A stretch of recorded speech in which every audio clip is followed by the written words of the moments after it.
Daniel Walker built empires in tech, but nothing prepared him for the day two 9-year-old boys walked into his life, carrying his family's legacy in their blood.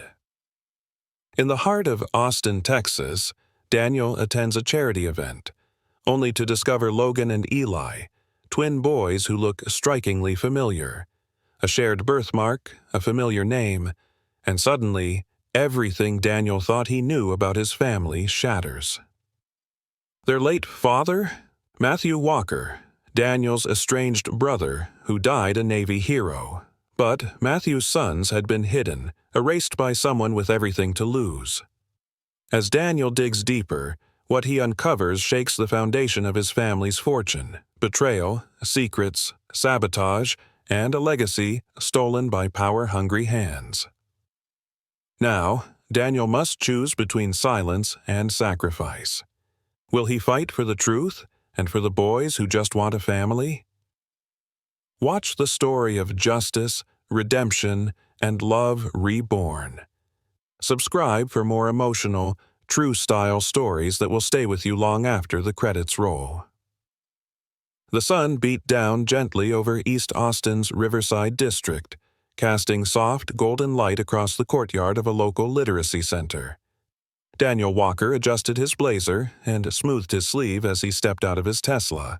A line of volunteers and community leaders waited near the entrance, shaking hands, posing for photos. This event was one of many he sponsored through the Walker Foundation, but today felt different, heavier. Inside, a warm buzz filled the library. Children flipped pages, parents whispered, teachers guided young readers across paragraphs like stepping stones. Daniel nodded politely, listening to the program coordinator speak about new initiatives, but his focus wavered. Until he saw them, two boys, maybe 9, maybe 10, sat hunched over a battered copy of Charlotte's Web. One had sandy blonde hair, slightly curled, and the other wore thick glasses that kept slipping down his nose. They looked familiar, not just in the way all kids looked a little familiar when you'd been around enough of them, but in a way that hit something in Daniel's chest. He couldn't name it, only feel it. Then, as if sensing him, the boy with the glasses glanced up. Daniel blinked. There, just beneath the boy's left jawline, a small, crescent-shaped birthmark. A mirror image of the one Daniel had. And that birthmark? It ran through the Walker men like a stamp. His grandfather had it, his brother Matthew had it, Daniel still did. He took a step closer. The boys didn't flinch. The second one, the blonde, pointed at Daniel's wrist. "Hey," he said, "you've got the same moon thing." Daniel chuckled nervously. "Yeah, I guess I do." The boy narrowed his eyes. "Our dad had one too." That stopped him. His breath caught. "Your dad?" he echoed softly. "Matthew Walker," the boy said without hesitation. "He was in the Navy, died a long time ago." Daniel's blood turned cold. The noise of the literacy center faded into static. His knees weakened. It felt like the ground had opened beneath him, but the boys were still there, staring up at him with open curiosity and something else, like they were waiting for him to say something that made it all make sense. Instead, all Daniel could manage was a breathless, "Excuse me." He moved back toward the front desk, waving down the coordinator. "Those two boys, Logan and Eli, who brought them today?" The woman tilted her head. "Rachel Monroe, their aunt. She's their legal guardian. Sweet woman. She's in the reading room." Daniel made his way toward the rear hall. His pulse raced with each step. When he reached the room, he saw her. Rachel was seated in a folding chair, flipping through a newsletter. Her hair was pulled back in a low ponytail, silver beginning to thread through dark curls. When she looked up, her eyes froze on his. "You're Daniel Walker," she said quietly. He nodded. She exhaled. "I was wondering how long it would take." Daniel blinked. "You knew?" "I suspected. You look just like your brother." He hesitated, every emotion crashing into him at once. Grief, confusion, rage, disbelief. Rachel, why didn't anyone tell me Matthew had children? Her expression softened, sorrowful. Because Matthew tried. For years. Letters, calls. He sent birthday cards to your old address. But after your father's stroke, Franklin controlled everything. He made sure that those messages never got through. Daniel swallowed hard. And Emily? She died 4 years ago. A stroke. Sudden. The boys were just 5. I've been raising them ever since. Daniel's voice trembled. They're my nephews. Yes. Rachel stepped forward and handed him something. A manila envelope, slightly crinkled, sealed with Matthew's handwriting across the front. For Daniel, if he ever shows up. Daniel didn't open it. Not yet. His hands shook too badly. He turned back toward the hallway, where Logan and Eli were now quietly watching him from the doorway. They didn't speak. They didn't have to. Their eyes said everything. Daniel didn't open the envelope until much later that night, after the city had quieted and he was alone in his downtown Austin condo, sitting at the edge of his bed like a man bracing for an earthquake. The flap peeled open slowly, like a wound, and inside was a letter written in careful, blocky handwriting. Matthew's style, always neat, always clear. If you're reading this, Danny, then either Rachel broke her promise, or you finally figured out something wasn't right. Daniel's breath hitched. It felt like hearing his brother's voice again, low and steady, like it had always been when Daniel called him from across the world chasing acquisitions and boardroom victories, while Matthew was dodging gunfire in places Daniel couldn't pronounce. I didn't want you to find out like this, not with me gone. I wrote letters, man. So many. For years. After I left the company, after the fight with Franklin. I know I hurt Dad when I enlisted, but I couldn't live under Franklin's thumb anymore. You know how he is. He makes you feel like loyalty is everything while cutting you out of your own life. Daniel's chest tightened. He remembered the night Matthew walked out. Their father had just come home from the hospital, half his body paralyzed from a stroke. Franklin had stepped in as CEO before the ink dried on the discharge paperwork. Matthew had called it a power grab. Daniel had called it necessity. Her name was Emily. She was light in a dark place, smart, funny, fearless. We didn't plan to start a family. It just happened. But God, I loved her, and when I saw those babies, Logan first, then Eli, I thought, this is what I was meant for. I thought I'd finally found peace. Daniel swallowed hard. He could picture Matthew in uniform, one of those rare photos Emily had sent to the family once back before she disappeared from their radar completely. But Franklin didn't see them as people. He saw them as liabilities.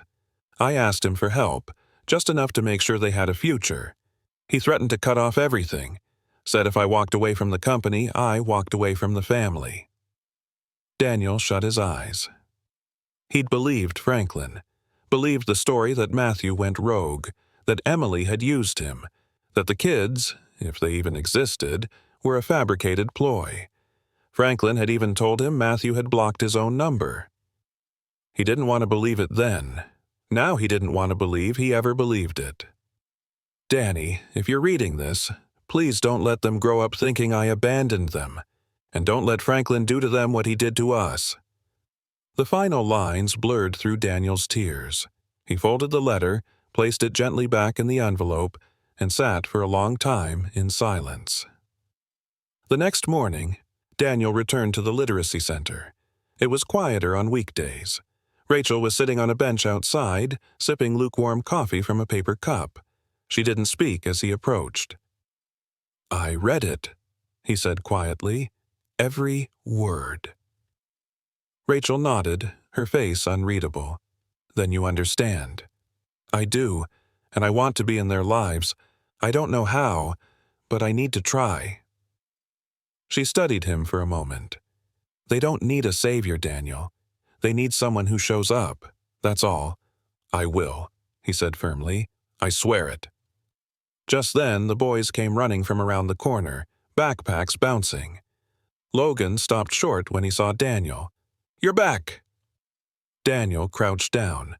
"If it's okay with you, I'd like to take you both out for lunch. Just the three of us. What do you think?" Eli glanced at his brother. "You buying?" Daniel grinned through the ache in his chest. "I am." Logan shrugged. "Okay, but no sushi. That stuff's weird."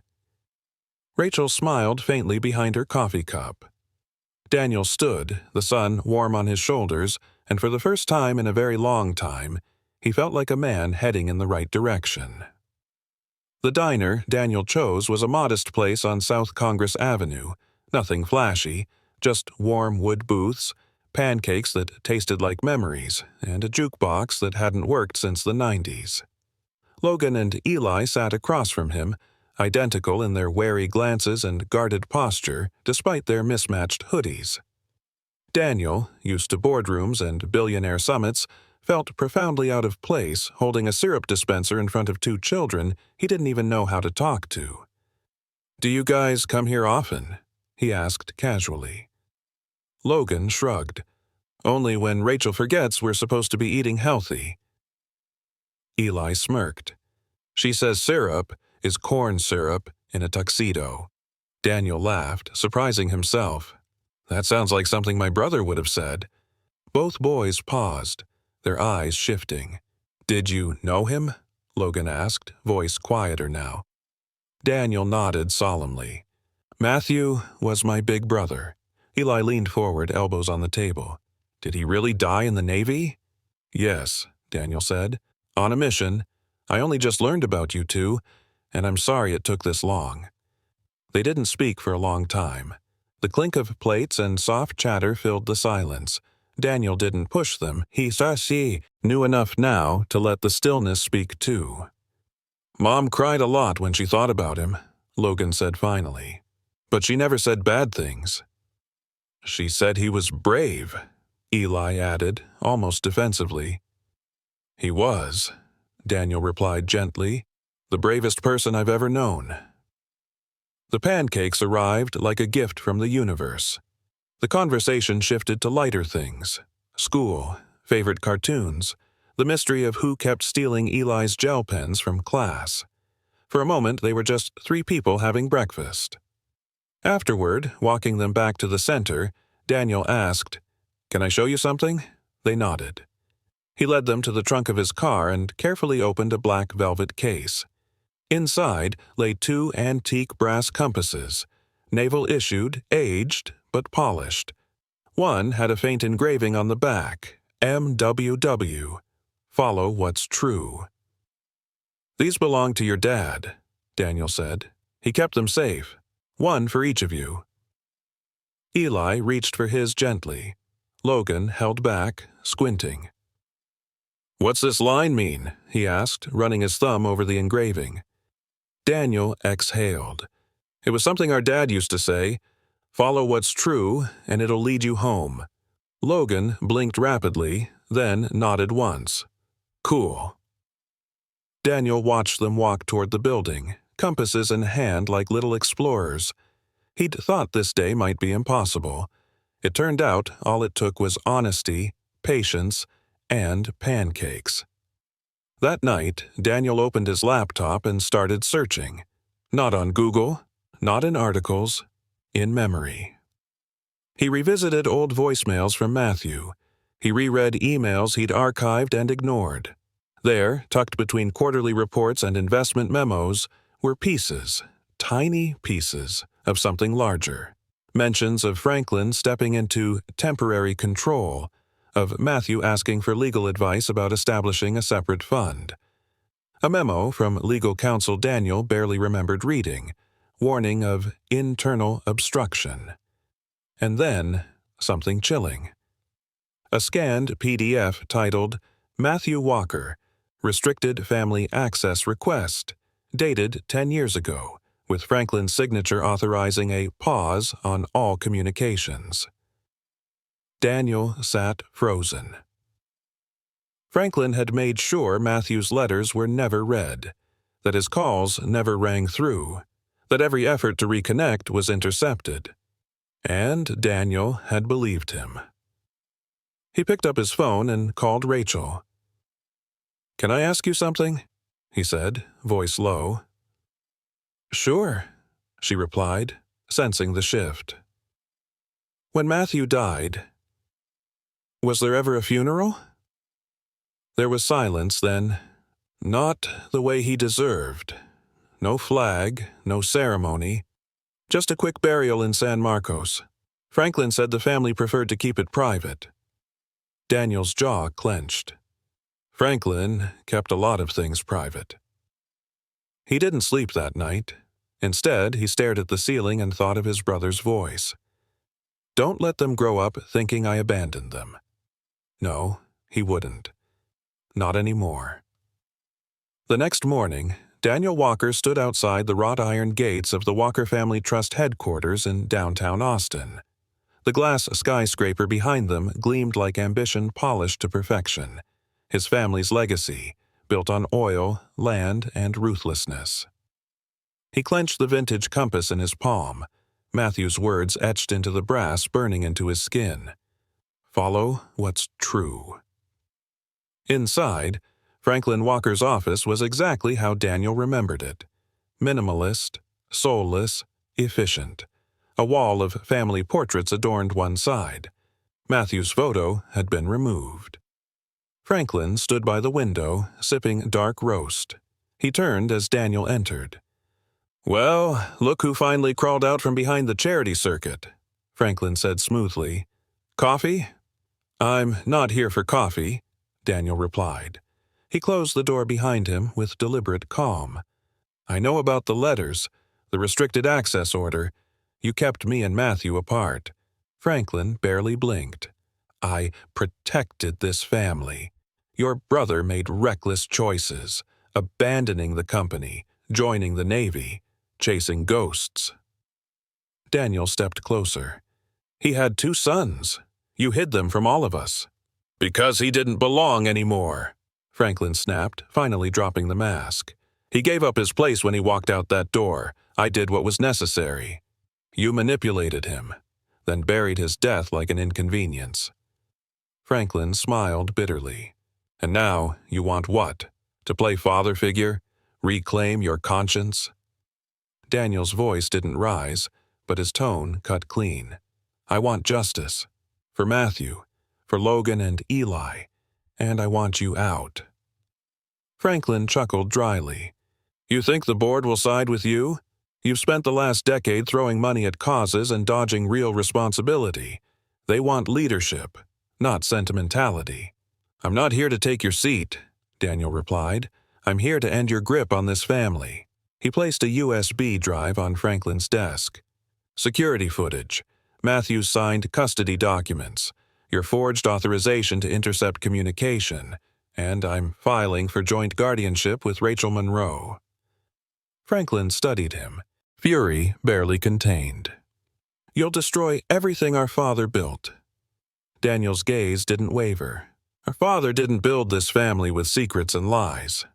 Without another word, Daniel walked out, the compass still warm in his hand. 2 days later, Daniel and Rachel sat in a modest legal office side by side as they reviewed paperwork. Outside, Logan and Eli played in the hallway, their laughter muffled but vibrant. "I can't believe you're doing this," Rachel said softly, her hands wrapped around a cup of cooling tea. Daniel looked over.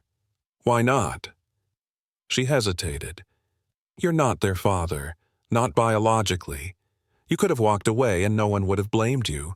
"I couldn't walk away," he said. "Not once I saw them. Not once I knew what Franklin did." Rachel leaned back, thoughtful. "Emily always said Matthew had a brother who still had good left in him. She said if the boys ever met you, it would either break them or help them heal." Daniel's throat tightened. "I'd give anything to ask her forgiveness." Rachel touched his hand gently. "Start by being someone she wouldn't have to forgive." Just then, Eli burst through the door. "Uncle Daniel! Logan found a lizard and it pooped on his shoe." Daniel laughed. Really laughed, for the first time in weeks. Sounds like a family emergency. As he stood to go, Rachel called out, "Daniel?" He turned. "Those compasses you gave them, they haven't taken them off since." He smiled. "They're not for direction. They're for courage." Outside the law office, Daniel watched the boys run ahead, their matching compasses swinging around their necks. For the first time in his life, he felt steady. Because now he had something to protect that was bigger than wealth. Now he had legacy. And he wasn't letting go. Daniel stood behind the tinted glass of the elementary school cafeteria, nervously adjusting the collar of his jacket. Inside, dozens of second graders buzzed with excitement, lining up with handmade posters and colorful headbands. It was Family Day, and the cafeteria smelled like glue sticks and boxed juice. He spotted them immediately. Logan and Eli sitting at a fold-out table in the back, their name tags crookedly taped to their shirts. Eli's shoelace was untied. Logan's elbow was in his applesauce. "Go on," Rachel urged softly from behind. "They're waiting for you." Daniel approached slowly, his chest tight with a strange mix of joy and dread. Logan looked up first. His eyes lit up, then dimmed just slightly. "You came," the boy said, his voice unreadable. Daniel crouched beside the table. "Wouldn't miss it." Eli blinked at him. "You're not like the other dads." Daniel paused, unsure whether to take that as praise or warning. "I know." "You don't wear a tie," Logan added. Daniel chuckled. "I'll try harder next time." The boys exchanged a glance, then silently scooted to make space for him. That small gesture hit harder than any courtroom victory ever could. Later that night, Daniel took them to a small burger shack near Zilker Park. The boys munched fries while he fumbled his way through conversation. "So, what do you like doing on weekends?" "Drawing trains," Logan answered without hesitation. "Bird watching," Eli added. "Bird watching?" Daniel asked, surprised. "Mostly hawks," Eli said. "Sometimes vultures. They're kind of cool, even if they're gross." Daniel grinned. "You two are something else." Eli suddenly set down his burger. "Are we just your charity project?" Daniel froze. The question sliced clean through the warmth of the moment. Logan looked up too, lips pressed tightly. "You're nice, but are we just something to fix?" Daniel exhaled slowly, meeting their eyes, those sharp, wounded eyes that had learned to question kindness. "No," he said honestly. "You're not a project. You're not broken. I'm not here to fix you." "Then what are you doing here?" Logan asked. Daniel leaned forward. "I'm trying to be someone your dad would be proud of. I don't want to replace him. I just want to be part of your story, if you'll let me." The silence stretched. Eli looked to Logan. Logan didn't answer, but he reached across the table and nudged Daniel's milkshake toward him. It wasn't a yes, but it wasn't a no. The next day, Daniel arrived early for pickup. He parked under a tree and pulled out his phone, scrolling through email after email from foundation board members, investors, and media liaisons. His name was making headlines. Philanthropist Daniel Walker accused of emotional stunt for guardianship bid. Walker legacy under fire, family ties, or strategic move. Rachel opened the passenger door and slid in, holding a manila folder. "I thought you should see this," she said, handing it to him. Inside were printed screenshots of a blog, anonymous, polished, and clearly orchestrated. It accused Daniel of leveraging the twins for good press. It cited a supposed payment to a former friend of Emily's, claiming Daniel bribed him to lie about her. Daniel's face darkened. "Franklin," Rachel nodded grimly. "He's working every angle. He's not going to stop." Daniel's phone buzzed. A message from his assistant lit up the screen. "You're losing allies. They want you to step back." He looked out at the window, toward the school doors where two boys would soon come running. "No," Daniel said quietly, "not this time." Rachel studied him. "Then you better be ready, because Franklin fights dirty, and this is just the beginning." Daniel nodded, eyes hardening. "Then let's get our hands dirty." Daniel paced the length of his Austin condo, the manila folder from Rachel spread open across his granite kitchen island. The photos, printouts, and headlines stared back like accusations. Manipulative billionaire, guardian for profit, strategic empathy. The phrases dug deep, more than he wanted to admit. He didn't care about his reputation. But the boys might. His phone rang. It was Rachel. "Daniel," she said without a greeting, "I just got off the phone with Grace Harper." "Their teacher?" "Yes. She says some of the kids were repeating stuff they heard online. Logan came home today and locked himself in the bathroom. He told Eli that everyone at school thinks you paid someone to lie about their mom." Daniel gripped the edge of the counter. That bastard's using Emily now. "It's not just Franklin," Rachel said gently. "It's the way the world works. People believe scandal faster than truth. We have to hit back, but clean." "How?" "Grace says there's someone we can talk to, Derek Malone. He's the man Franklin supposedly paid to lie about Emily's mental health." Daniel exhaled. "Then set it up." 2 days later, Daniel stood outside a rehab center just north of Round Rock, Texas. The white walls were peeling. A faded sign read, "Hillview Recovery Center." Rachel waited beside him, arms crossed, clearly skeptical. "He's been in and out of these places for years," she whispered. "I don't know if we can trust a single word he says." Daniel didn't look at her. "I only need one truth." They were led into a small, sunlit room that smelled faintly of bleach and hope. A man with hollow cheeks and tired eyes sat across from them. Derek Malone. Once Emily's neighbor. Now a man reduced by addiction and regret. Daniel didn't waste time. "Did Franklin Walker pay you to lie about Emily's mental health?" Derek blinked slowly, as if processing the weight of the question. Then he nodded. $5,000. Cash. He told me to say she'd lost it, that she couldn't care for her boys, said she'd gone paranoid near the end. Rachel's face tightened. Emily wasn't paranoid. She was fighting for her life. Derek swallowed, visibly ashamed. "I know. And I'm sorry. She was a good mom. She left cookies on our porch even when she was sick." Daniel leaned in. "Will you say that on camera?" The man hesitated. "What if they come after me?" "They already did," Daniel said quietly. "But if you speak up, we protect you. And those boys get to know the truth." Derek nodded. "I'll do it." Later that night, Daniel sat alone in his living room, playing the recording back. Derek's voice cracked halfway through, especially when he mentioned how Logan used to leave drawings taped to Emily's door, how Eli once brought him soup during a power outage. Daniel closed his eyes. He remembered Franklin's smug expression. "You're too soft for this world, Daniel." Maybe. But softness wasn't weakness, not when it shielded children from cruelty. His phone lit up with a text from Rachel. "We're going public tomorrow. Grace is in. The twins should hear it from you before they see it online." The next morning, Daniel stood awkwardly on the playground near the swings at the boys' school.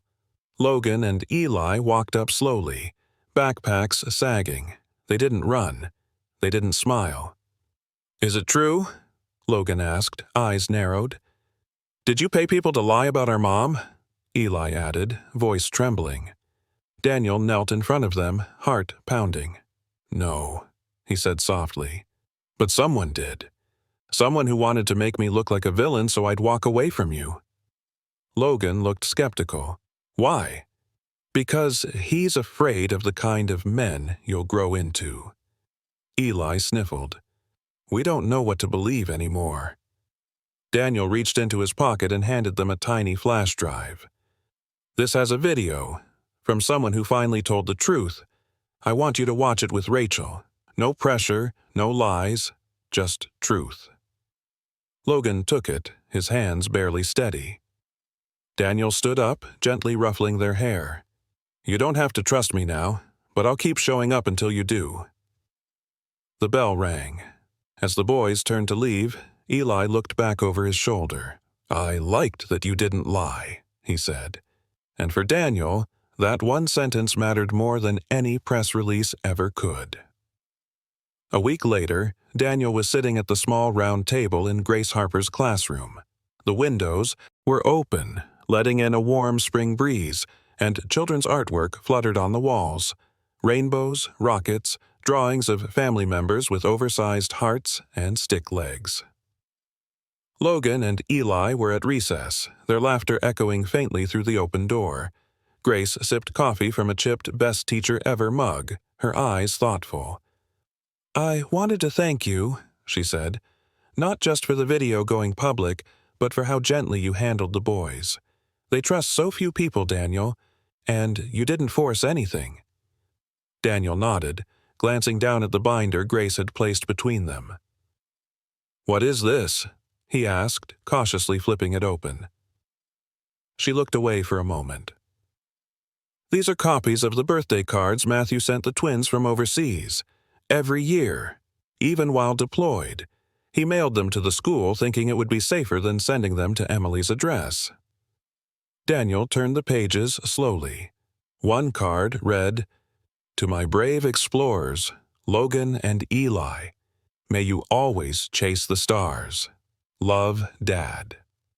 Another had 2 cartoon submarines drawn with shaky hands, signed, From somewhere underwater, I miss you like the moon misses the tide. Daniel's throat tightened. I never knew these existed. No one did, Grace said gently. Emily kept them private. She was afraid of Franklin. Daniel looked up, his voice low. Franklin tried to erase Matt, but these survived. Grace tapped the binder. You asked me last week what the boys needed. They need this. Not money, not gifts. They need to know their dad loved them, that he didn't choose to leave. Daniel gently closed the binder like he was protecting something sacred. Would you read these to them? Grace hesitated, then nodded. Only if you're there, too. That evening, Daniel sat with the twins and Rachel in the boys' room. The nightlight glowed soft blue. Between them sat the binder, unopened. Logan stared at it. Is that really from Dad? Yes, Daniel said, his voice warm but heavy. He wrote to you every year. Eli pulled his knees to his chest. But we never got anything. Daniel didn't explain. Didn't mention Franklin. Not yet. Your teacher kept them safe. She thought one day you'd be ready. Rachel opened the binder, flipping to the first card.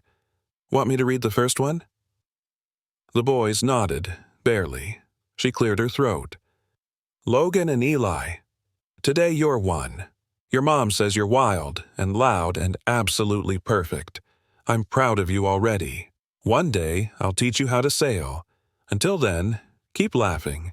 Love, Dad. Eli wiped his cheek. He wrote that from a ship? Rachel nodded, smiling through her tears. Every single one came from somewhere far away, but every word was about coming back. Daniel finally spoke. Your dad never stopped thinking about you, and I won't stop either. Logan looked over. What if you disappeared too? Daniel didn't flinch. He held the boy's gaze. I won't. I promise. But even if something ever happened to me, I'll do what Matt did. I'll leave words behind.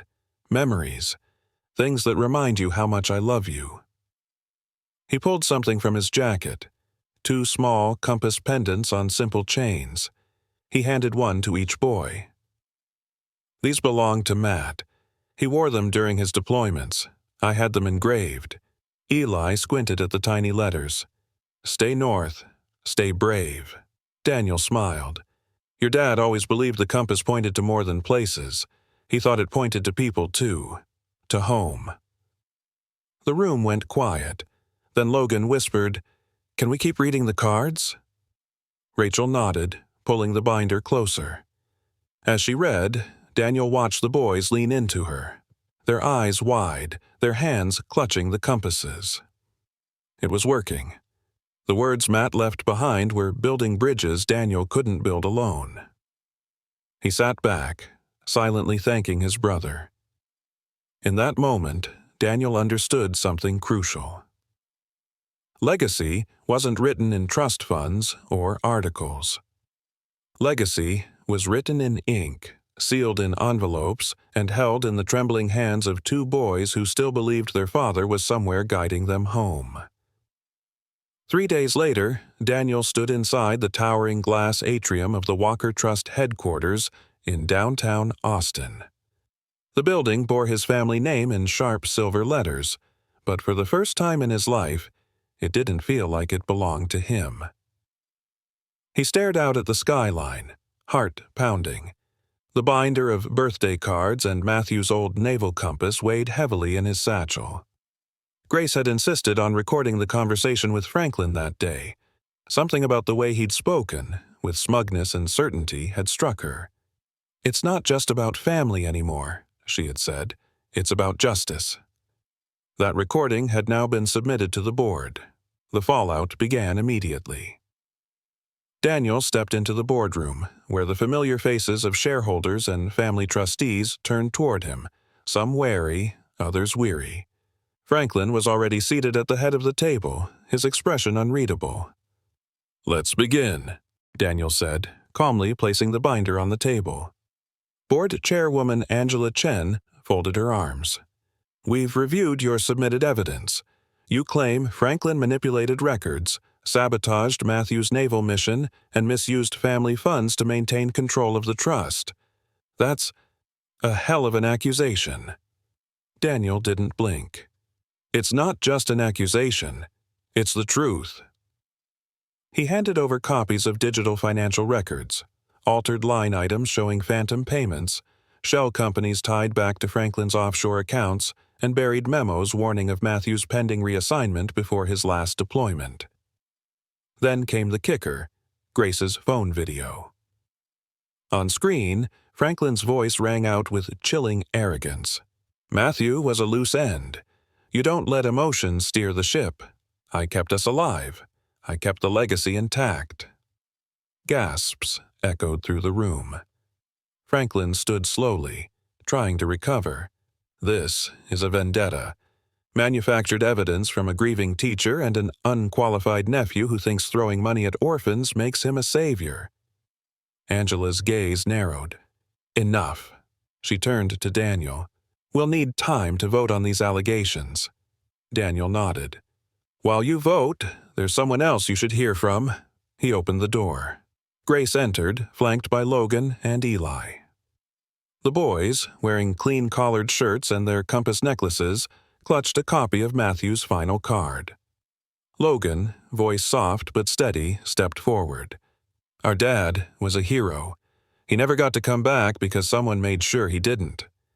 Eli looked at Franklin. "You tried to erase him, but he left us words, and now we're giving them back." They handed the card to Angela, who read aloud. "No matter how far you drift, a compass can always point home. My boys are my home. If anything happens to me, don't let them forget that." There was no argument left.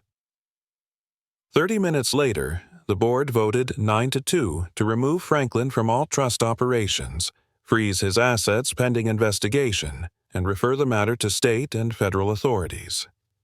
Security escorted Franklin out. He didn't struggle, but as he passed Daniel, he paused. "You'll regret this. Legacy built on emotion collapses." Daniel met his gaze without flinching. Better than legacy built on lies. Later that night, back at Rachel's house, Daniel sat in the backyard with Logan and Eli under a navy sky sprinkled with stars. They passed around hot cocoa in mismatched mugs. Eli pointed upward. "Do you think Dad's watching?" Daniel took a slow breath. "I think..." Maybe he never stopped.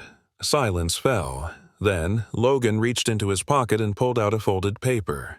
"It's our idea," he said, "for something we want to build, like a program for kids like us." Daniel opened it. Scrawled in careful handwriting was the title, "The Compass Program, Helping Kids Find Their Way." Daniel read every word, eyes burning. When he finished, he looked at them with a smile that came from somewhere deeply healed. "You're already pointing people home," he whispered, and for the first time in years, the stars above felt like they were finally aligned. The ballroom of the Hilton Austin shimmered with lights and murmurs of high society chatter. Silk gowns brushed polished floors, and cameras flashed as prominent donors arrived at the annual Walker Foundation Gala. But this year, the red carpet felt different. Because this year, Daniel Walker wasn't here as a guest. He was stepping into the light as the new face of a broken legacy, one he intended to rebuild with truth. Standing at the side entrance with Logan and Eli, who fidgeted in their tiny tuxes, Daniel adjusted his tie, inhaling deeply. "You guys nervous?" Logan nodded. Eli whispered, "A little. What if they don't like us?" Daniel knelt down. "You don't have to impress anyone. Just speak from your heart. That's more than most adults ever manage." They walked in together, Rachel and Grace following. The room quieted. Daniel took the stage under a cascade of blue light, the Walker crest illuminated behind him. A faint murmur rippled as guests noticed who flanked him, two small boys with eyes too familiar to be coincidence. He stepped to the mic. "Good evening," he began, his voice calm but weighted. "For over 40 years, the Walker Foundation has stood for innovation, influence, and, if I'm honest, appearances." A hush fell. But appearances lie. Behind these walls, some of the very values we claimed to uphold, integrity, family, service, were compromised. My brother Matthew Walker was erased from our narrative because he chose honor over profit. He served this country, loved deeply, and died without seeing his children grow up. A sharp intake of breath. Daniel gestured to the boys. "These are his sons, Logan and Eli." The room gasped softly. "They are the reason I'm standing here today, and the reason this foundation will never again be used as a shield for ambition, but as a beacon for the families who need it most." He clicked a button. A new logo appeared behind him. The Matthew Walker Compass Initiative. It featured a compass wrapped in olive branches. Daniel continued, his voice catching slightly. "This initiative will support the children of fallen veterans, because we didn't just fail Matthew, we fail families like his every single day when we put ego above empathy." Applause broke out slowly, then gathered momentum. Some board members stood. Others quietly exited, unwilling to face the shift they could no longer control. Rachel wiped a tear from her cheek. Grace reached over and squeezed her hand. Later that evening, Daniel walked out onto the balcony with a glass of sparkling water in hand. Logan and Eli joined him. "You did good," Eli said proudly, clutching a chocolate-covered strawberry. Daniel smiled. "So did you." Logan tugged on his sleeve. "They clapped. For us." Daniel turned toward them. "They clapped because you reminded them of what really matters. You reminded me, too." Eli leaned on the balcony rail. "Does this mean we're official now? Like, you're really our family?" Daniel nodded, voice steady but soft. "It means I'll never walk away. You're my family. That's a promise." Just then, a small group of children from the nearby military family support shelter came over, invited guests from Daniel's new outreach plan. One girl, maybe 6, clutched a notebook and looked up at the twins. "You're the Compass Boys, right?" she asked shyly. Logan grinned. "Yeah, but you can be one too." Eli pulled out 2 extra compass pins Daniel had made for the gala. "Everyone needs direction. You just have to listen for it." The girl beamed as she took the pin. Daniel watched them, the skyline glowing behind them like a slow-burning miracle. For the first time since Matthew's death, his name wasn't buried in shadow. It was being carried forward by the sons who bore his light. The future didn't belong to Franklin. It never had. It belonged to the ones brave enough to steer toward truth, even when it meant changing course completely. The courtroom in downtown Austin felt more like a surgical theater than a place of justice. Bright overhead lights, polished wood, everything cold and still, except for the three people sitting side by side on the petitioner's bench: Daniel Walker, Rachel Monroe, and Grace Harper. Across the aisle, the opposing attorney, Franklin's stand-in, a sharp-suited man named Harper Klein, shuffled papers, still clinging to the remnants of a once powerful legacy. But Franklin himself, nowhere, not since the arrest, not since the confession. Daniel exhaled slowly. His hand brushed against Eli's drawing in his coat pocket, a compass with 3 stars above it, one for each of them. Judge Valerie Boone, firm but fair, adjusted her glasses. "Mr. Walker, Ms. Monroe, Ms. Harper, you've requested joint guardianship of Logan and Eli Walker, citing emotional, educational, and familial interests. The court has reviewed the psychological evaluations, school records, and statements from the children's counselor." She paused. "They indicate a stable, loving environment. Across 3 adults." A faint tremor ran through Daniel's chest. He could feel Rachel holding her breath beside him. "Furthermore," Judge Boone continued, "it is the opinion of this court that the petitioners have shown a unified, consistent commitment to these children's well-being." There was a silence so thick, even the bailiff leaned forward slightly. "Therefore, effective immediately, joint guardianship is granted to Daniel Walker, Rachel Monroe, and Grace Harper." Daniel's heart dropped, not with fear, but with overwhelming gratitude. Rachel let out a quiet sob. Grace closed her eyes and whispered, "Thank God." The judge smiled faintly. "And for the record, you 3 are the first co-guardians I've ever approved who aren't married to one another. Seems like the boys have started something new." Outside the courthouse, the sun cut through winter clouds like a spotlight, warm and certain. Logan ran to Daniel, backpack bouncing. "So, what does that mean? We all live together?" Rachel crouched beside him. "It means you have 3 grown-ups who will always fight for you, even when you leave your socks in the freezer." "That was one time," Eli shouted, indignant but grinning. Grace crouched beside them. "It means you're safe, officially, legally, forever." Daniel crouched too, his voice low but sure. "You 2, you're home." That evening, Franklin's appeal, hastily filed from jail through a new legal team, was officially dismissed. The judge sealed the Walker Trust against future manipulation, citing egregious misuse of authority and irreparable emotional damage to rightful heirs. Daniel sat alone in his study after the boys went to sleep, their laughter still echoing faintly from down the hall. On his desk sat an envelope, unopened, Franklin's final letter, delivered through his lawyer. He stared at it, then opened the drawer, slid it inside, and closed it. Some words didn't need to be read. Some voices didn't deserve the final say.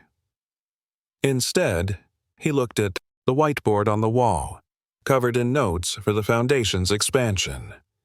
One new section had been scrawled by a child's hand in blue marker. Next year, Compass Camp for kids who lost parents. Below it, a crooked smiley face. Eli's. Daniel leaned back, the weight of the last year catching up to him all at once. It hadn't been clean, or easy, but it had been real. And real, messy, unpredictable, fiercely human, was what family actually was. He grabbed his phone and opened a blank message. No audience, No speech, just a sentence. "Matthew, I kept my promise." Then he put the phone down, closed his eyes, and listened to the soft, steady rhythm of a house full of love. 5 years later, the Texas sun spilled across the lawn like a golden tide as Daniel Walker stood beneath a canopy of live oaks, watching Logan and Eli adjust their ties. The twins, now 14, looked sharp, older than they were, not just in the clothes, but in the quiet way they carried themselves. "I feel like a penguin," Eli muttered, tugging at his collar. "You look like a future senator," Rachel teased gently, smoothing his lapel. Grace approached from the other side, her voice warm. "Or a CEO, or a writer, or a good man. That'll do just fine." They were gathered on the field of Compass Camp, the very program the boys had dreamed up as kids. Today, they were officially launching a new branch in partnership with 3 local high schools: free mentorship, tutoring, and emotional support for children of military families and foster youth. Daniel stepped onto the small wooden stage set up near the flagpole. He took a deep breath. Behind him, the twins stood proudly, their arms crossed like young commanders surveying a mission accomplished. "5 years ago," Daniel began, "I stood in a courtroom, not sure I deserved the right to be called family." He paused. "But 2 boys, and 2 incredible women, gave me a chance. And today, I get to stand here and say, I didn't just gain a family, I gained a purpose." The audience clapped. Parents, teachers, counselors, students, all of them now part of this story. The Compass program banner fluttered in the wind. Later, beneath a blue sky freckled with clouds, the family walked together toward the old oak bench that had once been Matthew's favorite spot in the park. His photo, framed, simple, rested on a stone marker beneath the bench. Logan pulled something from his backpack, a navy compass, polished clean. "I want to leave this here," he said softly. "It was his. It's why we named everything Compass." Daniel nodded, his throat tightening. "He'd be proud of you, both of you." Eli smiled. "We just followed the direction he gave us." Rachel leaned in, her arm around Grace's waist, "And made it your own." The moment was quiet, sacred. Then the wind shifted slightly, and the tiny compass needle spun, just once, before settling north. "Still works," Logan whispered, smiling. That evening, as dusk painted the sky in amber, Daniel sat at his desk sorting old papers and clearing space. He reached the back of a drawer and found a thick envelope, unopened. Franklin's letter. It had been there all these years. He stared at it, heavily. Then, without drama, he slid it into the shredder. Some people never change. Some pasts don't deserve oxygen. Family wasn't built from names on trusts or controlling empires. It was built from moments. Logan whispering advice to a shy camper. Eli sharing a poem he'd written about his mom. Rachel's laugh echoing down the hallway.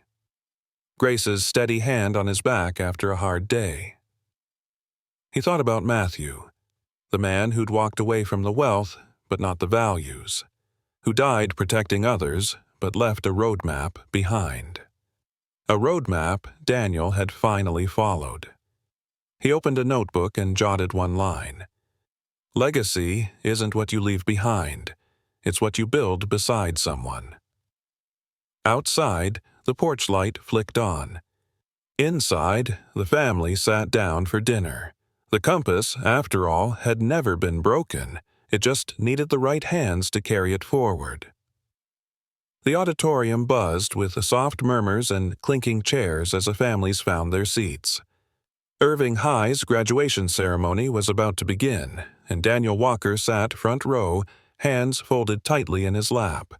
His heart thudded in anticipation, pride, and something deeper, a quiet gratitude he never could have imagined feeling years ago. Logan and Eli, now 18, wore their caps slightly tilted, tassels swaying with every movement. They stood tall behind the curtain, scanning the crowd. Their eyes caught Daniel's, and they both smiled, giving him a quick thumbs up. Daniel nodded back, chest aching with unspoken emotion. Rachel leaned toward him, whispering, "Can you believe it?" Grace, seated on his other side, squeezed his hand. "They're not just graduating, they're leading." The principal took the stage, introducing the valedictorian, Logan Walker. The crowd erupted in applause. Daniel's hands trembled slightly as he clapped. His son stepped forward, calm, composed, humble. Logan adjusted the mic, took a breath, then began. "I'm not the smartest kid in this school, or the most athletic, or the most popular." He paused, eyes searching the audience until they found Daniel again. "But I might be the luckiest." A hush fell. "Because when I lost the only parent I ever knew, I gained 3. A mom, an aunt, and a man who didn't know we existed, but chose us anyway." People stirred. Daniel blinked hard. "We named our nonprofit the Compass Program after our biological dad, Matthew Walker, a man who believed in honor more than wealth. But we named our lives after the people who stayed, who fought for us, who showed up day after day until trust turned to love." Logan's voice cracked. "Dad, Rachel, Grace, we didn't inherit you. We became you. Thank you for making us who we are." He stepped back, teary-eyed but smiling. Eli joined him on stage as the principal called his name. The brothers stood side by side, arms around each other's shoulders, as the caps flew into the air a few minutes later. They had made it. The reception afterward spilled into the courtyard behind the school. Fairy lights blinked overhead. Daniel walked among well-wishers and proud parents, his blazer slung over one shoulder, a soft smile resting on his face. Logan approached, holding a small, wrapped box. "Open it." Inside was a brass plaque engraved with a quote from Matthew's old journal. "You don't build a legacy with concrete and stock. You build it with names you love more than your own." Below the quote was a new line. "Presented to Daniel Walker, the compass that found us." Daniel pulled his sons into a hug, too full to speak. "I didn't know who I was supposed to be," he finally murmured, "but you showed me who I could be." "You already were," Eli said softly. "You just didn't know it yet." Later that night, the 4 of them, Daniel, Rachel, Grace, and the twins, walked up a quiet hill near the lake where Matthew's ashes had been scattered. The stars were out, glittering like tiny compass points above. They stood in silence for a while. Then Logan whispered, "We should say something." Rachel nodded. Grace gently touched her necklace, a small silver anchor. Daniel cleared his throat, his voice unsteady. "Matt, your boys turned into the kind of men you would have admired. They lead with empathy, with grit, with heart, and they built something beautiful, not just for themselves, but for others." He looked skyward. "I hope you see them. I hope you're proud." The wind stirred, cool and soft, brushing their cheeks. Logan pulled the original compass from his pocket and placed it on the stone at the top of the hill. Eli laid a small folded paper beside it. Matthew's journal entry, laminated and worn from use. "Time to pass it on," Logan said quietly. Rachel took Daniel's hand. Grace wrapped an arm around the boys. And in that still moment, with the stars above and legacy below, they stood as one, a family, earned, chosen, and whole.